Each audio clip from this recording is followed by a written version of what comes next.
Buenas noches a todos. Vamos a comenzar por la mecánica del programa. Mi nombre es Beatriz Rangel. Yo soy directora del Inter-American Institute for Democracy y además miembro de la Junta Directiva de Miami Bienale, que preside nuestra querida amiga Milagros Maldonado.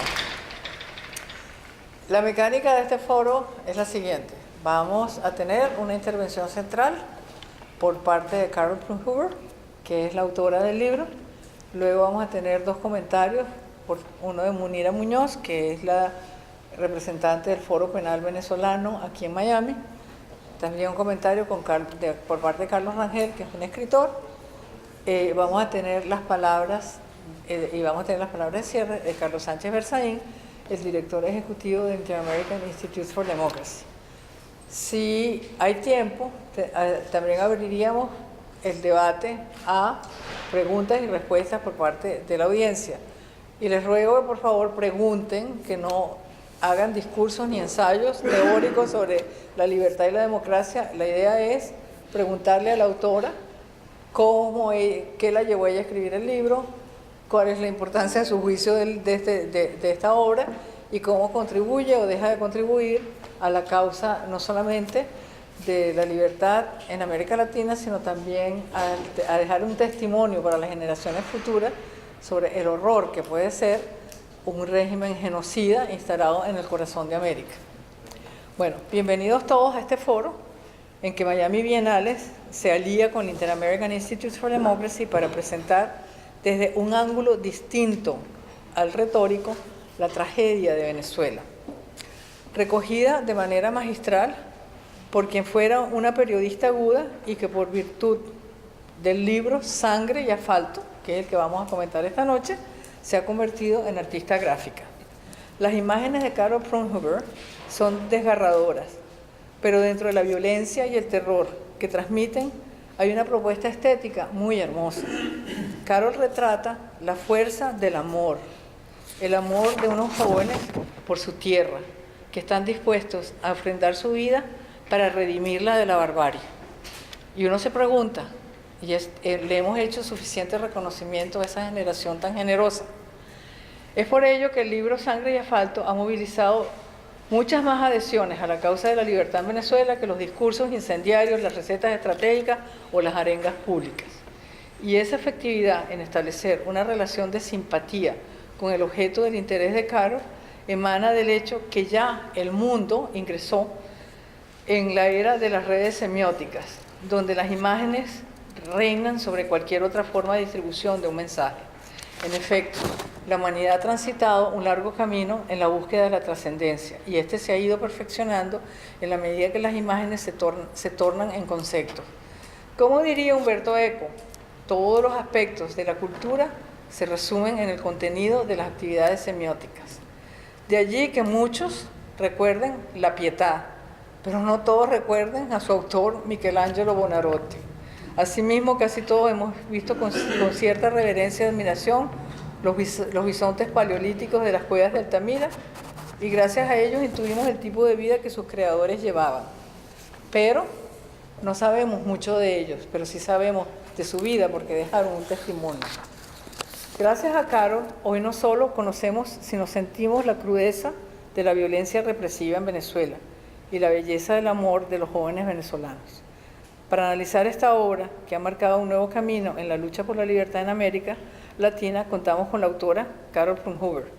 Carol es una destacada periodista nacida en Venezuela que ha transitado los caminos de la globalización vía sus estudios en Francia y sus trabajos periodísticos con medios internacionales, como fue el caso de la agencia Gamma de Francia, que la llevó hasta el Kurdistán. Sus libros más aclamados incluyen Agua, Silencio, Memoria y Felisberto Hernández, Les grands mythes féminins travers le monde y The Passion and Death of Rahman the Kurd.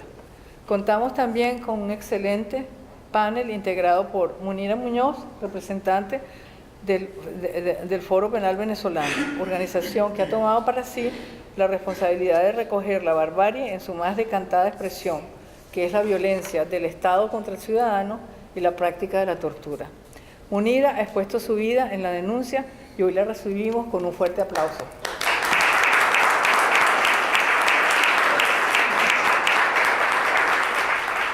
Carlos Rangel, nuestro otro panelista, es un escritor Nobel. Su libro, La Venezuela Imposible, nos recuerda que el camino de la redención pasa por deslastrarnos del ideario socialista y cultivar la libertad.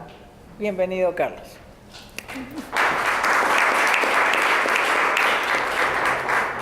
Las palabras de cierre estarán a cargo de Carlos Sánchez Berzaín, director ejecutivo del Inter-American Institute for Democracy. Carlos es abogado constitucionalista, ha sido 5 veces ministro en Bolivia y hoy es un destacado consultor que opera en la ciudad de Miami desde hace más de una década. Sin más, los dejo a ustedes con nuestra invitada de honor, Carol Plumhover.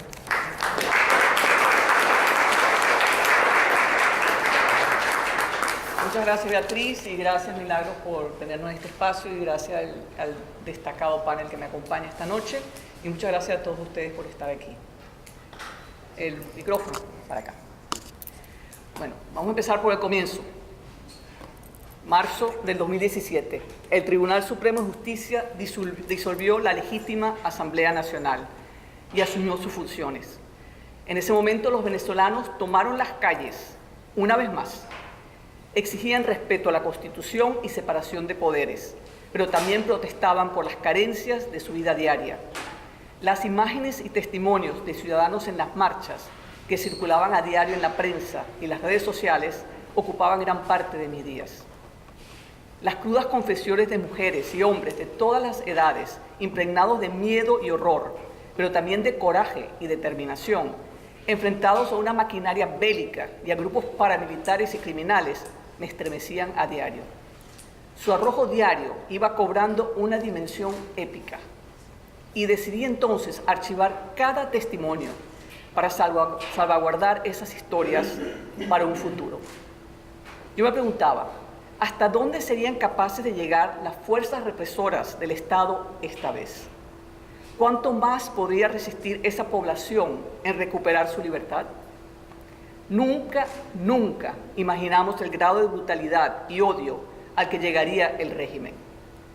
La información diaria no permitía sopesar con detenimiento lo que la gente estaba viviendo día a día. Yo me sentía impotente. ¿Qué podía hacer desde la distancia?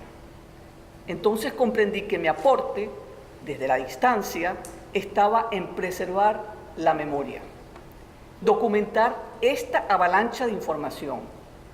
Había que recoger y proteger todas esas voces, esos gritos, esos llantos, en un documento para que no desaparecieran y para que en el futuro los verdugos no nos cambiaran la historia. Pero no fue hasta que comencé a juntar esos testimonios que vi con claridad el monumental esfuerzo y la voluntad de una población decidida a recuperar la libertad de forma cívica, enfrentada a la violencia desmedida de un régimen destructor que iba cegando vidas día a día. Esto me hizo recordar mi experiencia en el Kurdistán, como mencionó Beatrice. En 1985 viajé con la agencia francesa Gamma Televisión para hacer un documental sobre la lucha de los kurdos en Irán. Y en ese momento fui testigo de la lucha de un pueblo oprimido y presencié el sufrimiento de una población acosada por un régimen totalitario, dispuesto a destrozar su identidad y cultura a punta de balas, forzándolos a vivir en la penuria económica.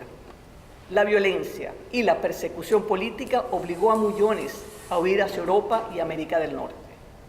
En esos años 80, el silencio internacional en torno a la opresión de los kurdos me enfurecía. Y lo mismo me sucedió con respecto al silencio cómplice de muchos ante la violencia que el régimen de Venezuela inflige a su población.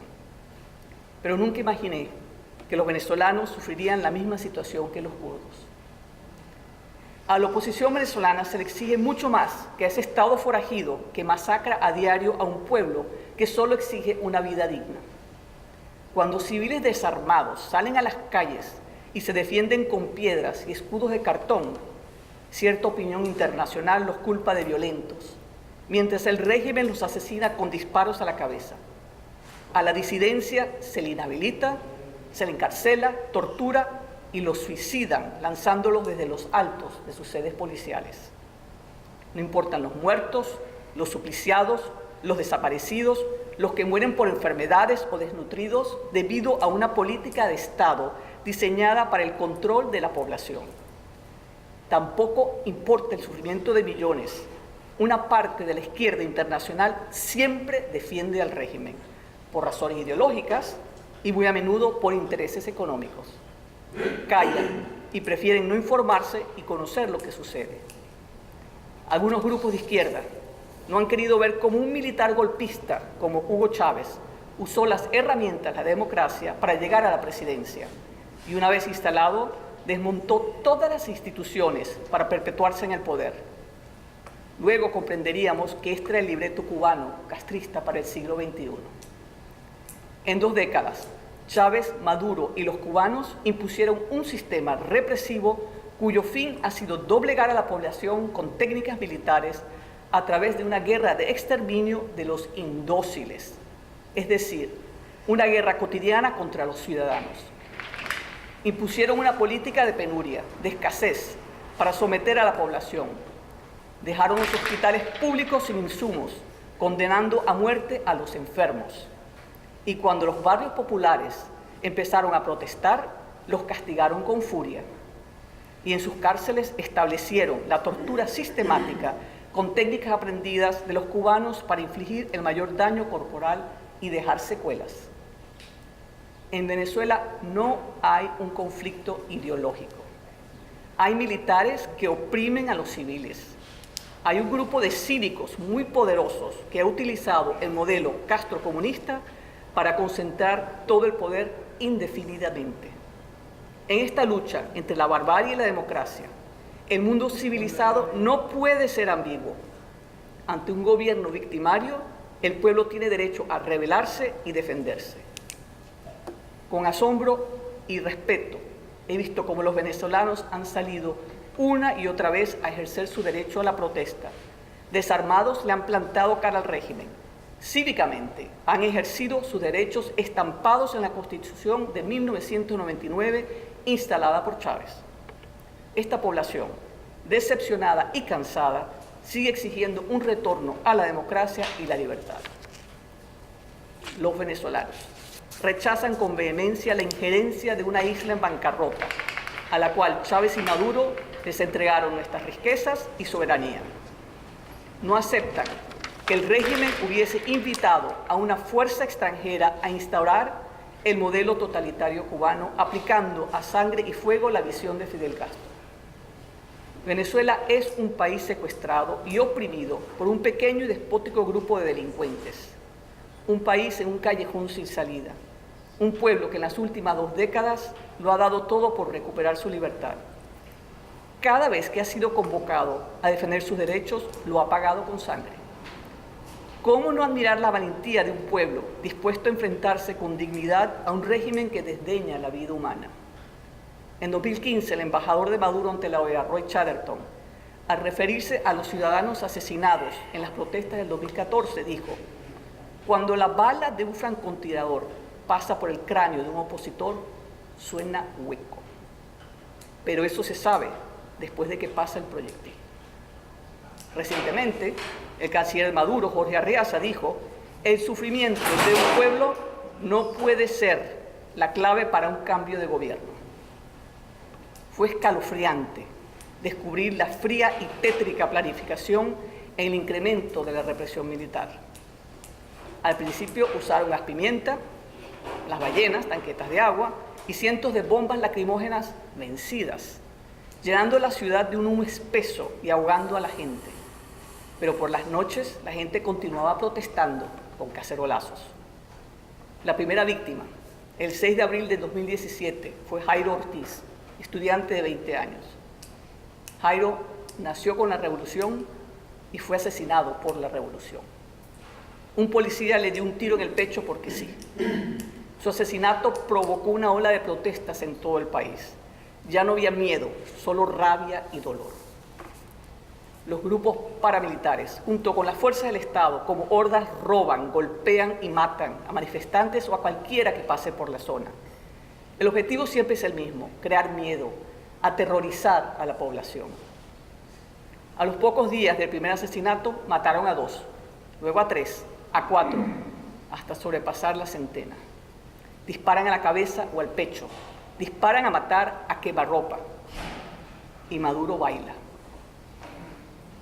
Todo en ellos es mortífero. Las bombas lacrimógenas las disparan horizontalmente, a veces a quemarropa, convirtiéndolas en armas letales, destrozando los pechos de los jóvenes. A los chorros de agua les añaden químicos y les suben la presión para que hagan más daño, para que sean mortales. A los fusiles de perdigones los cargan con canicas y tuercas para asegurarse que maten. Somos espectadores de muerte, asaltos, humillaciones y golpizas a plena luz. Este año hemos visto cómo utilizan los continuos cortes de electricidad y la falta de suministros de agua para someter aún más a una población ya castigada. A los que protestan le caen a plomo, usando a los colectivos, los paramilitares, para reprimir con armas de fuego y dar así la apariencia de que es un enfrentamiento de pueblo contra pueblo. Hoy, 16 de mayo, yo quisiera recordar a dos de las víctimas que fueron asesinadas en el 2017. Diego Fernando Arellano de Figueredo, 31 años, asesinado con perdigones envenenados, es decir, que le metieron tuercas, disparados a quemarropa. Le destrozaron el pecho. José Francisco Guerrero, 15 años, salió de su casa para comprar harina pan para la cena. Nunca regresó. Cuando pasó cerca de una manifestación, un guardia nacional le disparó por la espalda y le destrozó los órganos internos. En el hospital pedía ayuda, no quería morir. Investigar y escribir este libro ha sido un sombrío regreso a mi país, un retorno lleno de dolor e impotencia, pero también cargado de orgullo por la perseverancia, el coraje y la dignidad de mis compatriotas. Hay mucho por escribir sobre mi país, mucho que saber, mucho que contar. Esa historia se sigue escribiendo. Se escribe con sangre de venezolanos que siguen luchando, que no se resignan a vivir sin libertad, a sobrevivir literalmente en la oscuridad impuesta por el régimen. Esta es mi pequeña ofrenda a la memoria de quienes luchan y continúan luchando por recuperar la libertad en mi país. Quisiera terminar actualizando.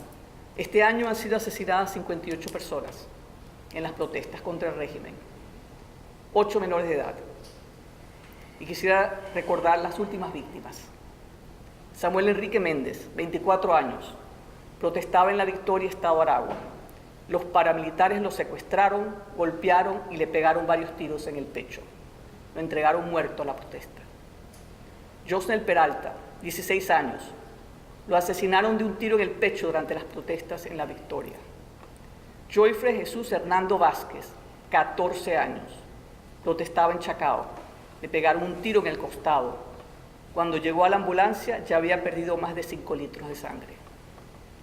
Yuribit Rausey, 27 años, protestaba en Petare. Un guardia nacional le pegó un tiro en la cabeza. John Villasmil, 15 años, observaba la protesta en Mérida cuando un guardia nacional le pegó un tiro.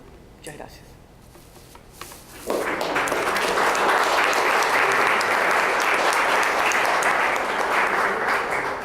Muchísimas gracias. Y después de ese conmovedor relato, voy a darle la palabra a Muñira. Gracias. Bueno, buenas tardes y muchísimas gracias nuevamente por hacernos parte de este distinguido panel. Estamos honrados de estar aquí presentes. Me encuentro con parte del equipo del Foro Penal, que ya no, a partir del 2017, ya no es Foro Penal venezolano, sino Foro Penal, porque estamos a nivel internacional. El Foro Penal Miami, el cual yo coordino, está a partir de noviembre del 2017. Y a mí, antes de hablar un poquito de qué hacemos y cuál es nuestra labor aquí, a mí me ha impactado mucho este libro y quiero darle las gracias a Carol por dejar ese testimonio, porque para nosotros esto es directamente relacionado con lo que hacemos a diario.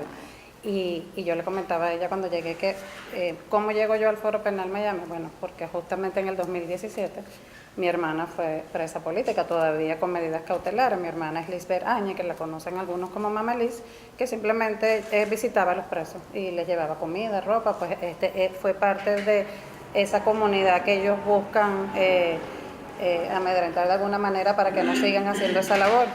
Entonces, es muy importante este libro y ese año definitivamente fue un año donde a través del libro nuestros directores, presidente y vicepresidente Alfredo Romero y Gonzalo Imiop, hay varias menciones que me gustó mucho ver eso porque hablan pues de datos, que es lo que nosotros hacemos a diario. ¿Qué hace el Foro Penal aquí en Miami? El Foro Penal, primero que nada, recibe toda esa información del Foro Penal en Venezuela y la difunde, la denuncia, porque eso es lo que hay que hacer todos los días, denunciar. O sea, yo le digo a la gente, cada vez que uno se levanta y se acuesta, está pensando, hoy tenemos 800, al día de hoy 859 presos políticos. Aquí en el libro me llamó mucho la atención que se habla del 4 al 21 de abril se produjeron 1.289 detenciones durante las protestas y ahí el doctor Gonzalo Imío señala que eran 75 arrestos diarios, o sea, fue una cosa que fue incrementando y algo que se habla mucho en ese año también, que fue lo que le ocurrió a mi hermana, es la parte como involucran los juicios militares para simplemente hacer esto un proceso mucho más fácil para ellos, no tener que seguir los procedimientos regulares. Entonces, el Foro Penal aquí en Miami, que ya tenemos un grupo bastante grande, aparte de eso tenemos el grupo jurídico que Maru Michelena está aquí, ella coordina ese grupo jurídico. ¿Y cuál es la labor principal de ese grupo? Las denuncias internacionales. Nosotros trabajamos con los organismos internacionales, la CIDH, la ONU, el grupo de detenciones arbitrarias y estamos constantemente, porque lamentablemente hay bastante trabajo que hacer. Hay demasiada tortura y represión y necesitamos de alguna manera hacer algo por toda esta gente que a diario está pasando por esto. Entonces, eso aquí también tenemos a Hailey Chacín, ella es la coordinadora de los eventos. Nosotros constantemente estamos haciendo actividades. Andrés Rimmel maneja las comunicaciones, hacemos campañas de Twitter. Tenemos que tener todos los días, no olvidarnos de cada una de estas personas, que vale decir que sí, y también lo menciona el libro, son 859 presos políticos, pero hay 8.467 con medidas cautelares. ¿Qué quiere decir eso? Que simplemente no son libres. El caso de mi hermana, ella no puede viajar, ella no puede dar declaraciones, y así hay 8.467. Lo que, cuando miramos entre ese número, los que están presos y los que están fuera del país, se redondea a 10.000 personas perseguidas por este régimen.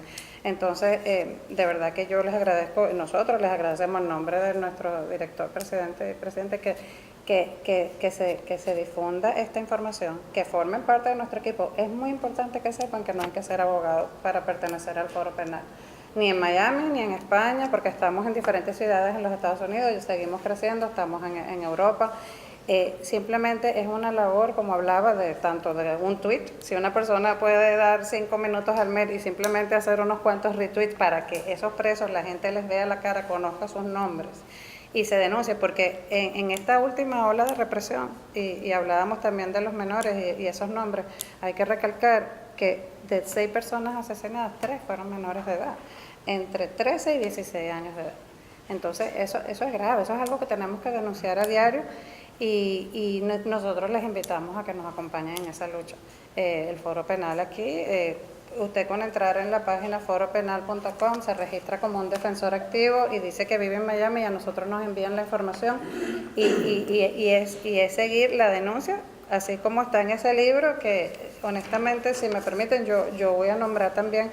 Algo que me gustó del libro fue que se vio cómo empezó como digo, la parte de los militares, y hay una frase que me llamó mucho la atención, porque dice,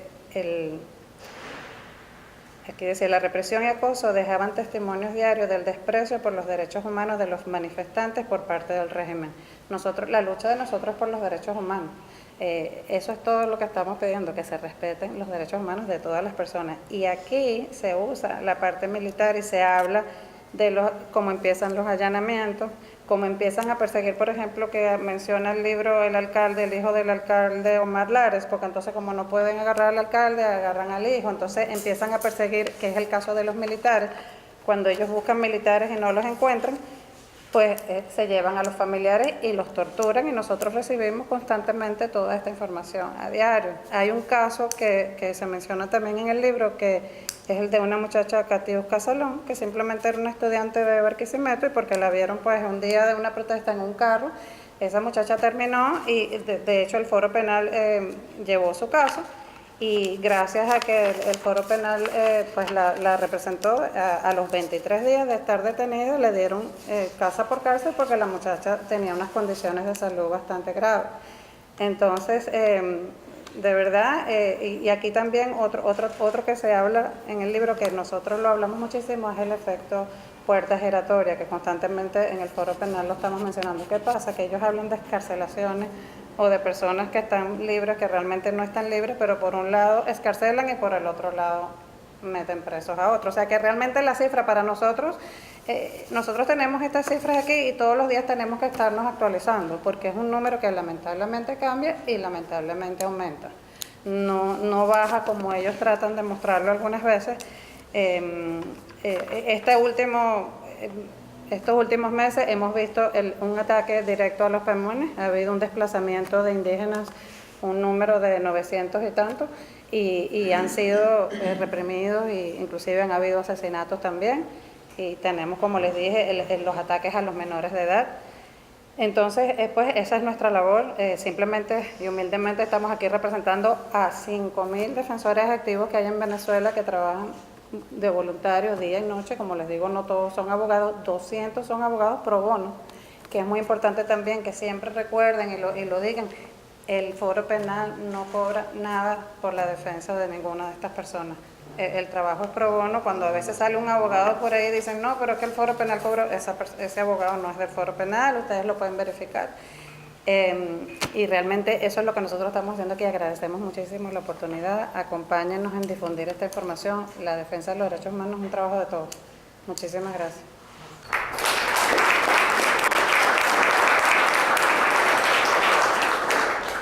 Ahora tiene la palabra Carlos Rangel. Bueno, muchas gracias a todos por invitarme. Gracias, Carlos, por haber escrito este libro tan extraordinario. Verdaderamente, el libro es un recuento de la hazaña de un régimen represivo y, más que eso, del valor de los que se le enfrentan a ese régimen.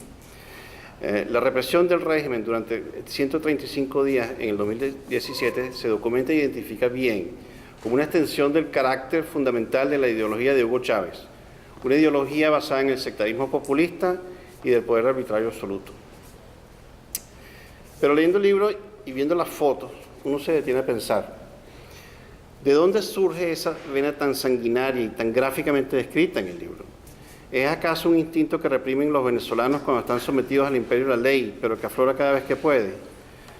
Rómulo Gallegos, el escritor venezolano, utilizó su obra para explorar ese conflicto entre civilización y barbarie, que nos persigue desde Boves y Bolívar, desde las guerras federales, pasa por Gómez y la seguridad nacional, los sótanos y helicópteros de la llamada Cuarta República, las torturas y degollamientos por los guerrilleros de la lucha armada y hasta el asfalto del día de hoy presentado en este libro. Y es una pregunta que se mantiene vigente, ¿de dónde viene ese instinto? Pero, o sea, en Venezuela pareciera que también existe ese bajo instinto, especialmente sanguinario y por encima de la ley, utilizado contra enemigos políticos que describía también Carol en su presentación ahorita. La historia puede repetirse si lo que proponen algunos contra cualquier chavista caído en desgracia se cumple. Las realidades de lo que es, a fin de cuentas, el campo de batalla y la historia pueden arrasar los principios más nobles. Esperemos que no sea así, pero es el imperio de la ley lo que hay que defender, los derechos humanos. Hay quien dice que este instinto surge por la emoción del resentimiento. Un resentimiento que se revela como violencia cada vez que se puede en contra del origen de ese resentimiento. Utilizar esos bajos instintos y emociones es lo que busca el populista para mantenerse en el poder. El populista quiere transformar a ciudadanos creyentes en el Estado de Derecho en un pueblo conducido por la emoción y ese bajo instinto. El populista usa la emoción y el instinto para obtener el poder y cabalgando con el lema de "el pueblo soy yo". No hay cosa que haga el populista que él no diga que es el mismo pueblo quien lo hace, que el pueblo se lo exige. En su introducción, Carol nos recuerda cómo en 1999 Hugo Chávez, en el discurso con motivo de ser investido como presidente,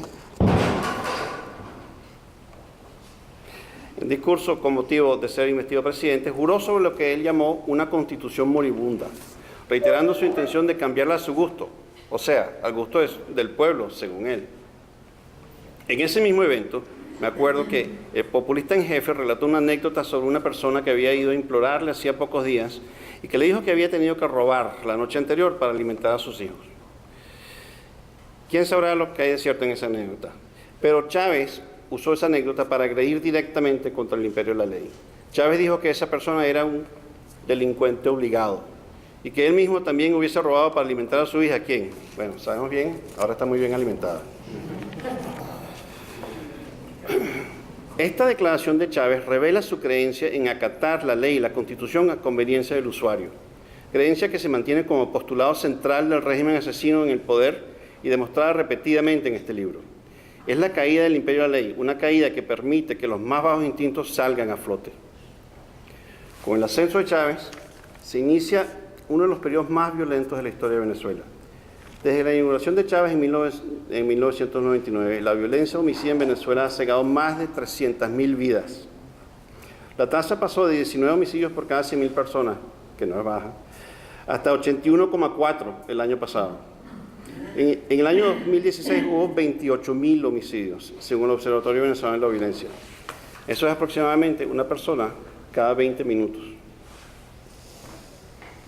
Hago este relato porque ese periodo iniciado en 1999 coincide también con un aumento en la retórica de la violencia y confrontación desde el liderazgo mismo del país. Poco después de su inauguración, Chávez crea los llamados círculos bolivarianos para proteger la revolución, modelados como los comités de defensa en la Cuba de Castro o los batallones de dignidad en el Panamá de Torrijos. Estas agrupaciones resguardan y justifican a los delincuentes obligados y en combinación con la retórica de escuálidos y no volverán, van creciendo en su poder represivo. Ese remoquete de escuálidos, por cierto, no es fruto del talento retórico de Chávez, sino viene del mismo manual del populista. En Cuba le dicen gusanos, en México son los fifís y en Bolivia son los colonialistas internos. Cada quien tiene su propio remoquete. Tras los eventos de abril del 2002, Chávez transforma estos círculos bolivarianos en los llamados colectivos y la tasa de homicidios se dispara a partir del siguiente año.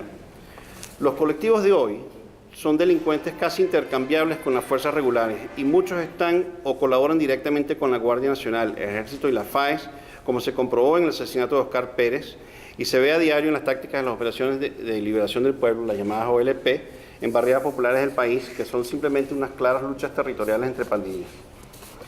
Les recomiendo, por cierto, si no han tenido oportunidad de verlo, el documental Mujeres del Caos Venezolano, de la cineasta Margarita Cadenas, en donde uno de estos casos se ilustra muy bien.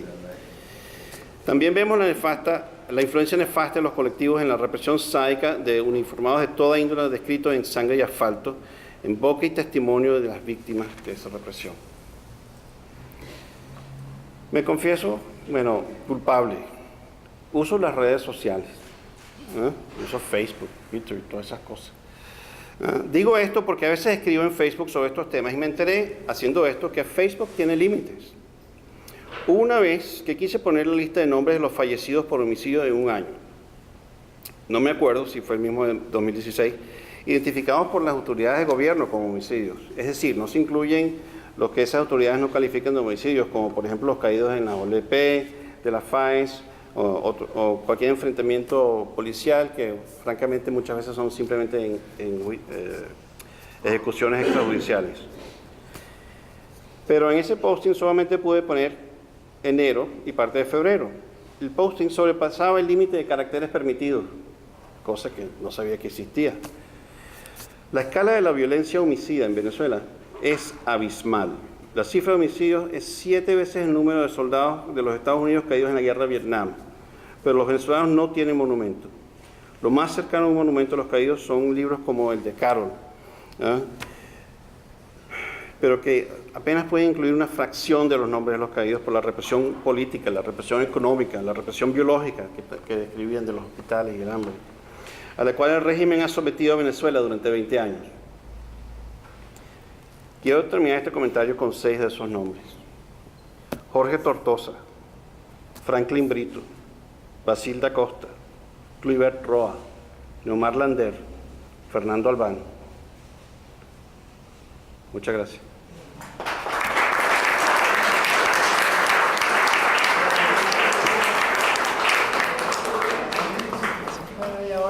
palabras de cierre tiene la palabra Carlos Sánchez Versalles, director ejecutivo del Inter-American Institute for Democracy. Gracias. Quiero empezar felicitando a la autora por el documento histórico tan importante que hoy día presenta a la comunidad latina de los Estados Unidos, de las Américas, que es al propio tiempo un documento de historia, pero que es un instrumento de futuro. Porque lo que vive Venezuela en este momento, lo que se llama la tragedia venezolana, resumida en este libro Sangre y Asfalto, que relata simplemente 135 días de barbarie en las calles de Venezuela, no es un problema solamente venezolano, no es siquiera un problema latinoamericano, es un problema de las Américas, es un problema de alcance mundial al que hay que ponerle fin. Y por eso, cuando digo que este es un instrumento de futuro, estoy viendo el libro de Carol como un documento de plena prueba de los delitos cometidos en el pequeño espacio de 135 días por un régimen que hace muchísimo tiempo ha dejado de ser político y que milita diariamente en lo que es la delincuencia organizada. Y esa es una de las primeras precisiones que tenemos que hacer. Todos ustedes que son luchadores por la libertad y la democracia, gente preocupada en el tema venezolano, tienen que saber que hace 60 años hay un pueblo que se llama Cuba que tiene el mismo problema que los venezolanos tienen hace 20 años. Y que los nicaragüenses deben saber que Cuba con 60, Venezuela con 20 tienen el mismo problema que ellos tienen hace 13 o 14 años. Y los bolivianos han de saber que Cuba, Venezuela y Nicaragua tienen el mismo problema que Bolivia sufre hace poco más de 13 años. Este es un sistema transnacional de delincuencia organizada en el que nadie se puede dar el lujo de operar local, nacional o regionalmente un tema que es de alcance cuanto menos hemisférico. La primera idea que les quiero dejar es que hay que mirar estos relatos, esta documentación tan importante, como un instrumento de futuro, porque el problema de Venezuela hay que terminarlo.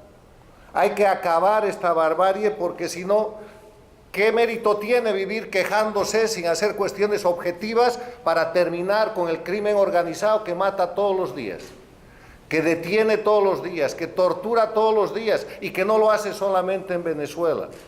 Venezuela es en este momento el detonante para que se recuerde lo que pasa hace 60 años en Cuba.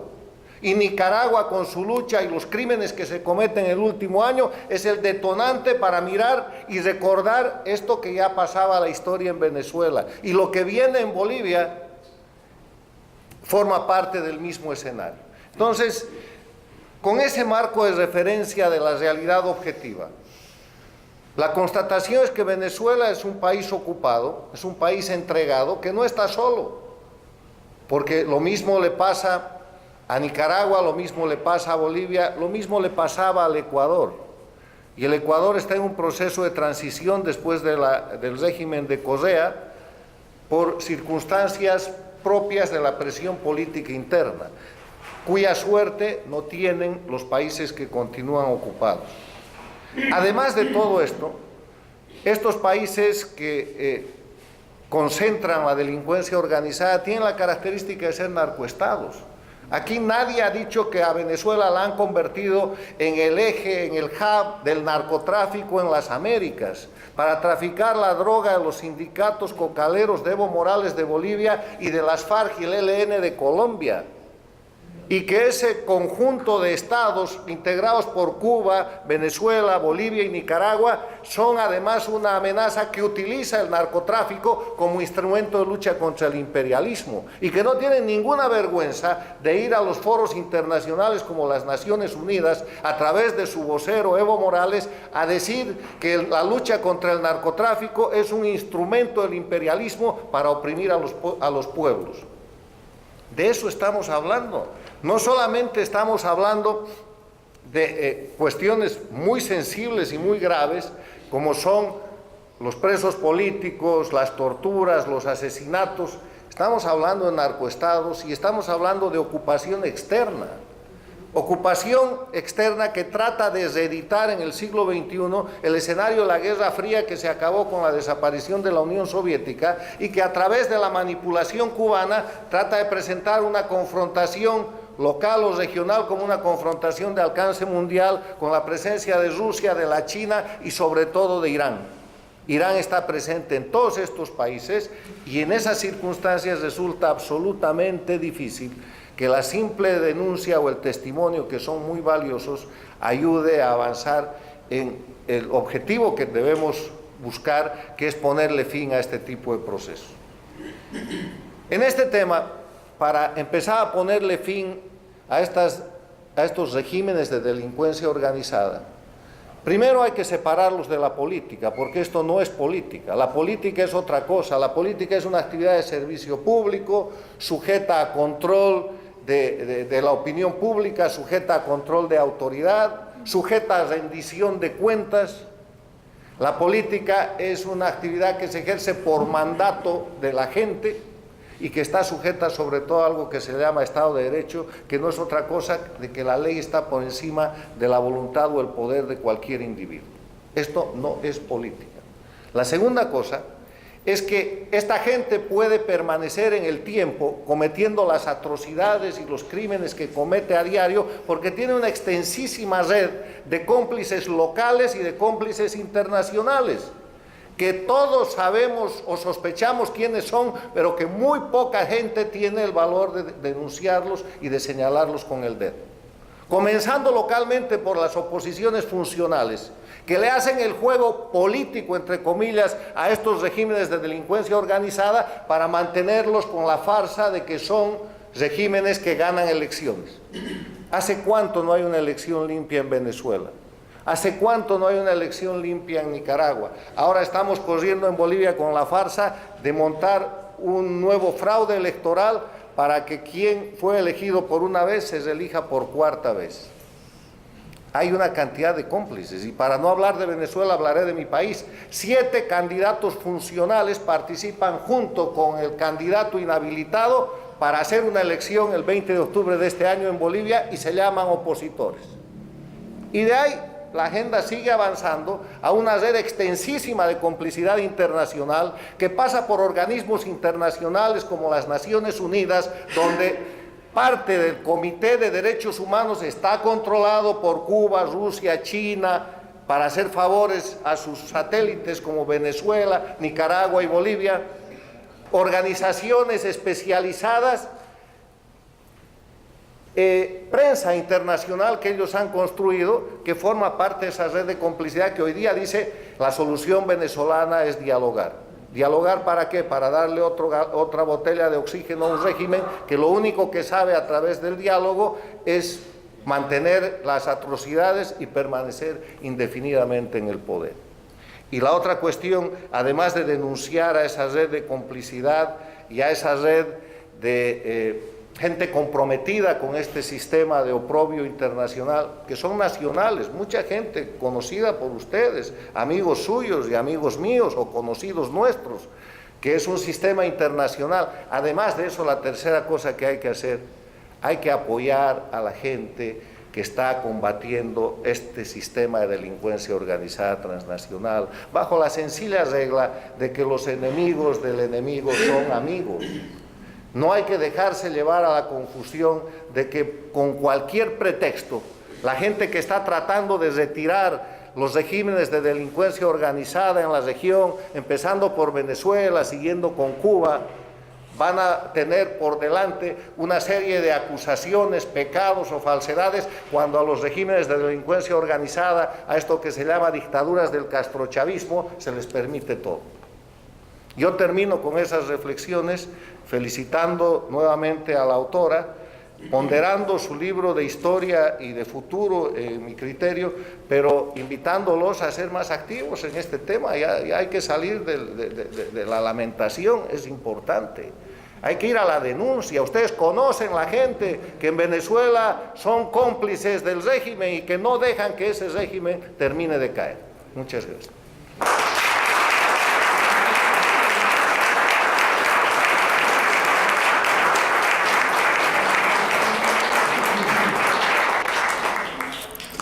agradecemos a Carlos esas brillantes palabras de cierre y abrimos el periodo de preguntas para el público. ¿Quién? ¿Tú? ¿Qué persona?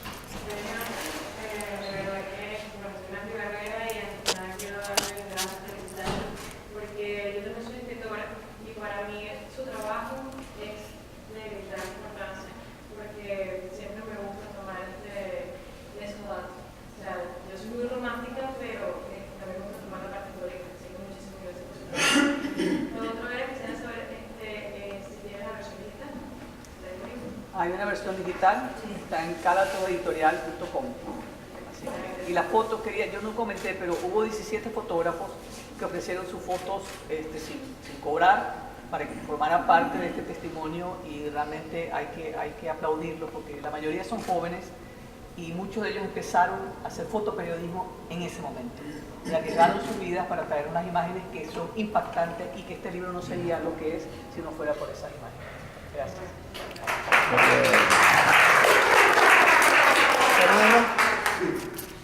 Bueno, la verdad que el foro es extraordinario, lo felicito a todos.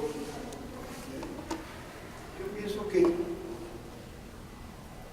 estos foros hay que seguir haciendo con mucha más frecuencia, porque hay que crear conciencia con respecto a todo este horror. Lo que dijo aquí no tiene nada que ver con la libertad. Son carteles, no simplemente carteles de robo, carteles, etcétera, de cosas terribles, ¿no? Por otra parte, quiero felicitar a Carlos nada más. Tengo relación con Carlos por muchos años en París. Siempre ha sido extraordinario. Recuerdo cuando se fue a Kurdistán y nos despedimos inclusive de aquella época en París. Un libro extraordinario y documentó algo que estaba sucediendo en aquella época que era sumamente importante. Este libro de Carlos yo considero que realmente pivotal, importantísimo dentro de este proceso nefasto y terrible que nos ha tocado. De verdad, gracias a Carlos, no solamente como venezolano, sino como ciudadano del mundo, porque este es un problema que tiene que ver con el mundo entero. El que crea que esto solamente es con Venezuela está totalmente equivocado. Este es un problema terrible que ha trascendido todos los países. Y lo que digo tan brillantemente la Midolaín es cierto lo que nos dijo. Esto es algo de verdad que hay que trabajar muy fuertemente en función de denunciar esto diariamente, como un mantra. Gracias. Quería hacer un comentario también con respecto a lo que decía Carlos Sánchez Rezaín. Cuando hicimos la presentación en París, que lo organizó Elizabeth Burgos, dos personas levantaron la mano y dijeron que leían la prensa francesa, otro leía la prensa alemana y suiza, y lo que hemos escuchado en este foro no aparece en las noticias. Entonces alguien le preguntaba que por qué no denunciaban, por ejemplo, toda la cuestión de crimen organizado y la ocupación cubana. Y Elizabeth Burgos dice, yo he ido a la televisión y nunca más me invitaron. Entonces, porque está ahí esa red, a nivel, no solamente está la red académica. La red académica es muy importante y no permite. Entonces, la educación, estos foros, son pequeños grupos, pero esa es una misión que nos hemos impuesto, por lo menos informar a los diferentes grupos en diferentes países de lo que está pasando en la realidad. Y hay muchos niveles. El nivel que explicó Carlos, pues es el básico. Si no se revienta eso, pero por lo menos que la gente empieza a entender. Y Tomás Páez hizo un artículo sobre el libro y dijo, hay 3D. Es documentar, denunciar y difundir. Y yo creo que esa es la labor que tenemos que hacer todos. ¿Alguna otra intervención del público? En Tamatama, cuando se fueron las nuevas tribus, entraron los iraníes. Eso fue como hacia finales, mediados de los 90, de los iraníes están en Venezuela. Perdón, no me entendí. En Venezuela Sí. estaban los iraníes cuando salieron las nuevas tribus, en Tamatama. Yo no entiendo cómo ha pasado todo este tiempo y esa gente ha seguido incubándose en Venezuela, en Angola. Porque Chávez les abrió las puertas. Claro, pero ha y una ignorancia. Yo me recuerdo cuando yo fui a Venezuela en el 2009 a presentar el libro La pasión y muerte de Rahman el Kurdo, que es la historia, la biografía del líder kurdo iraní que peleó contra Ayatollah Khomeini. Es una realidad que conozco bastante bien. En Venezuela había una total ignorancia y a mí se me entrevistó prácticamente todos los días, no por el libro, sino porque la gente no sabía lo que era Irán. Y yo estaba viendo los colectivos y me recordaban a los Basiji, a los guardias revolucionarios, o sea, las mismas tácticas, el mismo proceso, o sea, que son sí, y además que son como libretos que se van pasando de uno a otro. Son franquicias. Sí. Y también ahorita en Jamaica están los sobre los chinos también.